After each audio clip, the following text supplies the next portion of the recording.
When we're wrestling with communication problems, we often think, a lot of us, that the issue is what I'm saying. If I find the right words, if I say the right things, if I take into account what I know about you and phrase it the right way, then communication is going to happen because I know my intentions are good, unless I'm really pissed off. I know what I'm trying to say. It should be a simple thing to be able to get you to understand it. Except that that's not correct. We have a fundamental kind of thinking that says that communication is based in the speaker.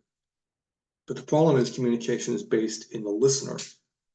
When we are communicating, it's not nearly as much what I say as what you hear. That's a big deal because if we keep thinking it's about the words I find, the way I phrase it, the tone I use, then I keep thinking that I'm the problem, and or you're just being stubborn, or you're just being difficult if you're the listener. But again, the truth is it has to get through my filters, my histories, my experience. Whatever message you send has to wade through all that to get to me. Anybody walking the planet has had the experience where someone has said something to them and they heard something completely different, depending upon their hunger level, their exhaustion, what they thought they understood, the skill of their spoken language. There's 100 factors that impact how we hear. So today's video is about a tool that can help cut through the majority of that noise. It's an old tool and it's called reflective listening. Reflective listening is really about summarizing back to the speaker what the listener has heard. I'm going to say that again. Reflective listening is, if I'm the listener, my summarizing in my own words what it is that I've heard. Then the speaker now understands what I heard, not so much what the speaker said, but what the listener heard. That's gigantic. That can tell me if my message got through. That's a good idea. It can tell me whatever things didn't get through. It can also tell me maybe what spin or what assumptions the listener made when they heard my message and responded to it. Most communication is I talk, you react. You talk, I react. I talk, you react, back and forth. That works a lot of the time. I'm not saying stop doing that. But when the conversation is a difficult conversation, like angry or defensive or hurt, that's when it becomes really important to understand what both of you are saying and what both of you are hearing. So a reflective listening moment would be something like, listen, I'm really frustrated that you didn't put the toothpaste cap on top of the toothpaste tube. Just makes me crazy when the toothpaste dries out. It's expensive and it feels like you don't care about what we're spending in the house. Okay. Now, if I'm the listener, I could do a lot of things back to that aren't really listening. I could get defensive. Well, sometimes you leave the cap off too. It's not just me. That's not listening. That's reacting. Or I could say, well, it's not that big a deal. I mean, come on, it's toothpaste. How much can that cost? That's still not listening. That's me reacting.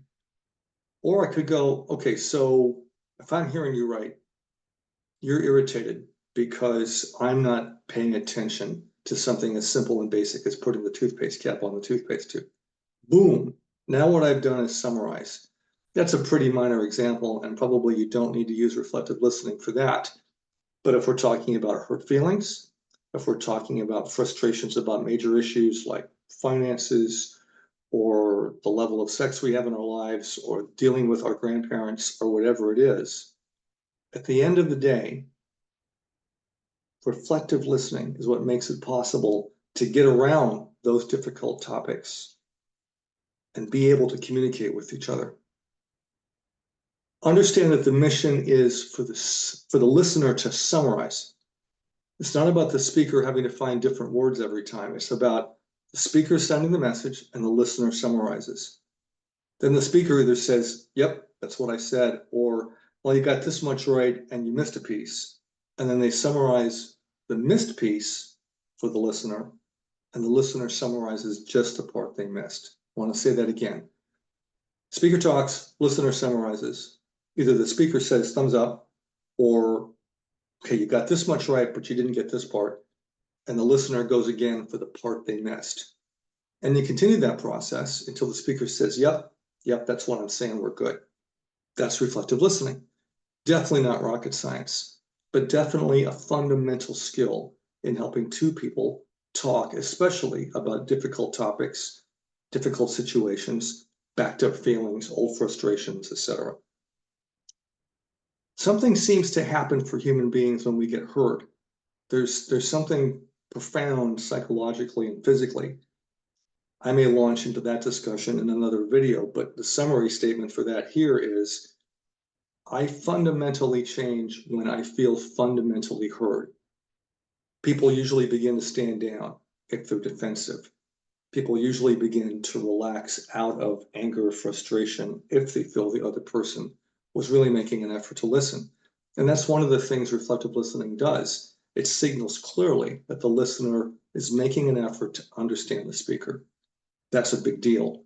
It may be the most important thing you can do when dealing with recurring conflict, with communication that's been shut down, with issues that you haven't been able to resolve even for a long period of time. It usually starts with listening. So when do you do this? Well, don't do it at the grocery store. Don't do it at Walmart. They're going to probably find the guys in white coats and drag you away gently because you're not acting like a normal person. This is meant for situations where communication is vital.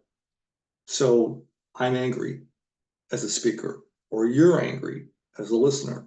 We're both pissed off at each other because we're in a fight. That's a great time to pull out reflective listening. Let's figure out where things went sideways first by understanding each other, making sure that we're on the same page about where each of us is. And notice another key point here. Reflecting does not equal agreement.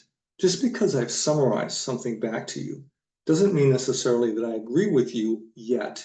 I'm just making sure that I understand what you said and you know that you've communicated what you want to communicate. Forgive me for repeating myself. I'm going to do it one more time. Reflective listening does not necessarily equal agreement. I can summarize back to you. I can be a great listener and still not in this moment agree with you. Heck, we might never agree. We might have to agree to disagree, but we're still communicating and we're still listening to each other.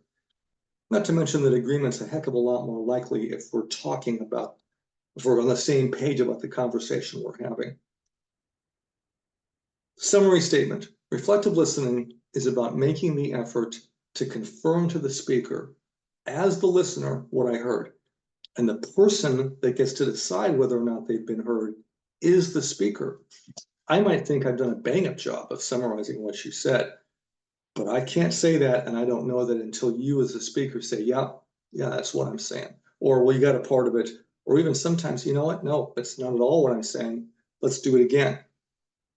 And my next note about reflective listening is the speaker is responsible to stay with it until they get heard. Yeah, the listener is participating, obviously, but only the speaker can decide when that threshold's been crossed. Yes, you understand me. This gets really important for deeply emotional subjects, complex topics, old injuries, things I'm not even clear what I'm upset about or hurt about yet. Because yeah, sometimes we're hurt, upset, sad, frustrated, angry, but we're not 100% sure what it is that's going on with us. Reflective listening can help that too. As I talk and you summarize, a lot of the time, clarity begins to come because, call me crazy, we're communicating. Okay, reflective listening, simple, basic tool, but so fundamental to communication, healthy communication, including productive conflict resolution, that I would call it the number one tool we each need in our communication tool belt to make relationship and communication work. Thanks.